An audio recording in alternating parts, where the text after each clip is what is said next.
Pernahkah kamu membayangkan sebuah tempat yang siang harinya bisa mencapai lebih dari 50 derajat Celcius tiba-tiba berubah menjadi hamparan putih yang dipenuhi salju? Kedengarannya seperti cerita fiksi, namun fenomena ini benar-benar terjadi di dunia nyata. Bahkan, beberapa gurun yang terkenal sebagai tempat paling panas di bumi pernah diselimuti salju. Bagaimana hal itu bisa terjadi? Bukankah gurun identik dengan panas yang menyengat dan matahari yang tidak pernah berhenti bersinar? Ternyata, anggapan itu tidak sepenuhnya benar. Di balik hamparan pasir yang luas, tersimpan rahasia ilmiah yang sangat menarik. Dan setelah mengetahui penjelasannya, kamu mungkin akan melihat gurun dengan cara yang sangat berbeda. Saat mendengar kata gurun, kebanyakan orang langsung membayangkan lautan pasir yang sangat panas, matahari yang membakar kulit, serta suhu yang mampu membuat udara terasa bergelombang. Gambaran itu memang benar, namun panas bukanlah ciri utama sebuah gurun. Yang sebenarnya menentukan suatu wilayah disebut gurun adalah jumlah curah hujannya yang sangat sedikit. Sebuah daerah dikategorikan sebagai gurun apabila menerima curah hujan yang sangat rendah sepanjang tahun, sehingga vegetasi sulit tumbuh dan kelembapan udaranya sangat rendah. Artinya, sebuah gurun tidak harus selalu panas. Bahkan, di dunia ini terdapat gurun dingin yang hampir sepanjang tahun diselimuti es dan salju. Contohnya adalah Antarktika. Banyak orang tidak menyadari bahwa Antarktika sebenarnya merupakan gurun terbesar di dunia. Mengapa demikian? Karena wilayah tersebut menerima curah hujan yang sangat sedikit. Hampir seluruh permukaannya tertutup es, bukan karena sering turun salju, melainkan karena salju yang sudah ada tidak mudah mencair akibat suhu yang sangat dingin. Lalu bagaimana dengan gurun panas seperti gurun Sahara di Afrika, gurun Gobi di Asia, atau gurun Atacama di Amerika Selatan? Mengapa tempat-tempat tersebut juga bisa mengalami hujan salju? Jawabannya berkaitan dengan cara bumi menyimpan dan melepaskan panas. Pasir memang sangat cepat menyerap panas dari sinar matahari pada siang hari. Namun pasir juga sangat cepat kehilangan panas ketika malam tiba.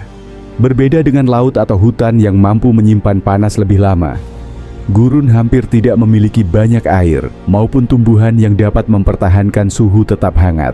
Akibatnya, ketika matahari terbenam, suhu di gurun dapat turun dengan sangat cepat. Perubahan suhu yang sangat ekstrim inilah yang menjadi salah satu ciri khas gurun. Tidak jarang, suhu siang hari mencapai lebih dari 45 derajat Celcius, tetapi pada malam hari bisa turun hingga mendekati 0 derajat, bahkan berada di bawah titik beku. Perbedaan suhu yang sangat besar antara siang dan malam dikenal sebagai amplitudo suhu harian yang tinggi. Fenomena ini terjadi karena udara di gurun sangat kering. Uap air di atmosfer sebenarnya berfungsi seperti selimut alami yang membantu mempertahankan panas bumi pada malam hari. Namun, karena udara gurun hampir tidak mengandung uap air, panas yang tersimpan di permukaan tanah langsung terlepas ke angkasa. Akibatnya suhu turun sangat cepat. Namun, suhu dingin saja belum cukup untuk menghasilkan salju. Dibutuhkan satu syarat penting lainnya, yaitu adanya uap air di atmosfer. Salju terbentuk ketika uap air di dalam awan berubah menjadi kristal es, karena suhu udara berada di bawah titik beku. Kristal-kristal kecil tersebut kemudian saling bergabung hingga cukup berat untuk jatuh ke permukaan sebagai salju. Lalu, dari mana datangnya uap air di wilayah yang sangat kering seperti gurun? Jawabannya adalah perubahan pola cuaca. Kadang-kadang, angin membawa massa udara lembab dari laut atau wilayah lain menuju gurun. Jika pada saat yang sama datang gelombang udara dingin dari daerah kutub atau pegunungan, suhu atmosfer bisa turun drastis. Saat kedua kondisi tersebut bertemu, awan terbentuk, suhu berada di bawah 0 derajat Celcius, dan salju pun dapat turun. Fenomena ini memang sangat langka. Namun, kelangkaan itulah yang membuatnya menjadi peristiwa luar biasa. Salah satu contoh paling terkenal terjadi di Gurun Sahara. Sahara merupakan gurun panas terbesar di dunia, dengan luas lebih dari 9 juta kilometer persegi. Selama ribuan tahun, wilayah ini dikenal sebagai salah satu tempat paling panas di planet kita. Namun, pada beberapa kesempatan, sebagian wilayah Sahara berubah menjadi putih akibat hujan salju. Peristiwa yang menghebohkan dunia terjadi ketika kota Ain Sefra di Aljazair, yang berada di tepi Gurun Sahara, diselimuti salju. Hamparan pasir berwarna oranye berubah menjadi putih. Bukit-bukit pasir tampak seperti dilapisi gula halus. Fenomena tersebut menjadi pemandangan yang sangat langka dan menarik perhatian para ilmuwan maupun fotografer dari berbagai negara. Mengapa Ain Sefra lebih sering mengalami salju dibandingkan bagian Sahara lainnya? Jawabannya karena kota tersebut berada di daerah yang memiliki ketinggian sekitar 1000 meter di atas permukaan laut, serta dekat dengan pegunungan Atlas. Saat udara dingin dari utara bertemu udara lembab yang terdorong menuju pegunungan, suhu turun hingga di bawah titik beku. Kondisi ini memungkinkan salju terbentuk meskipun berada di wilayah gurun. Fenomena serupa juga terjadi di Gurun Gobi yang membentang di wilayah Mongolia dan Tiongkok. Berbeda dengan Sahara, Gurun Gobi memang memiliki musim dingin yang sangat keras. Suhu musim dingin di sana bahkan dapat mencapai -40 derajat Celcius. Karena itulah, salju di Gurun Gobi sebenarnya bukan hal yang terlalu aneh. Yang membuat Gobi disebut gurun bukan karena panasnya, melainkan karena curah hujannya yang sangat rendah. Kemudian ada Gurun Atacama di Chile, yang dikenal sebagai salah satu tempat paling kering di dunia. Beberapa bagian gurun ini hampir tidak pernah menerima hujan selama puluhan tahun. Meskipun demikian, ketika sistem cuaca tertentu membawa udara dingin dan kelembapan yang cukup, salju tetap bisa turun, terutama di daerah yang memiliki ketinggian lebih tinggi. Ada pula Gurun Great Basin di Amerika Utara yang secara rutin mengalami musim dingin bersalju. Hal ini menunjukkan bahwa kata gurun sebenarnya tidak menggambarkan suhu, melainkan tingkat kekeringan suatu wilayah. Lalu muncul pertanyaan yang sangat menarik. Jika gurun bisa bersalju, apakah saljunya bertahan lama? Dalam kebanyakan kasus tidak. Karena begitu matahari terbit, sinarnya kembali memanaskan permukaan pasir dengan sangat cepat. Salju yang semula menutupi bukit-bukit pasir mulai mencair hanya dalam hitungan jam. Di beberapa tempat, salju bahkan menghilang sebelum tengah hari. Itulah sebabnya foto-foto gurun yang dipenuhi salju menjadi sangat langka. Kesempatan untuk menyaksikannya hanya berlangsung dalam waktu yang singkat. Selain suhu, bentuk permukaan gurun juga memengaruhi peluang terbentuknya salju. Gurun yang berada di dataran tinggi memiliki kemungkinan lebih besar mengalami salju dibandingkan gurun yang berada di dataran rendah. Hal ini karena suhu udara akan semakin dingin seiring bertambahnya ketinggian. Rata-rata setiap kenaikan 1000 meter, suhu udara turun sekitar 6,5 derajat Celcius. Oleh karena itu, sebuah gurun yang berada di pegunungan dapat memiliki suhu jauh lebih rendah dibandingkan gurun di dekat permukaan laut.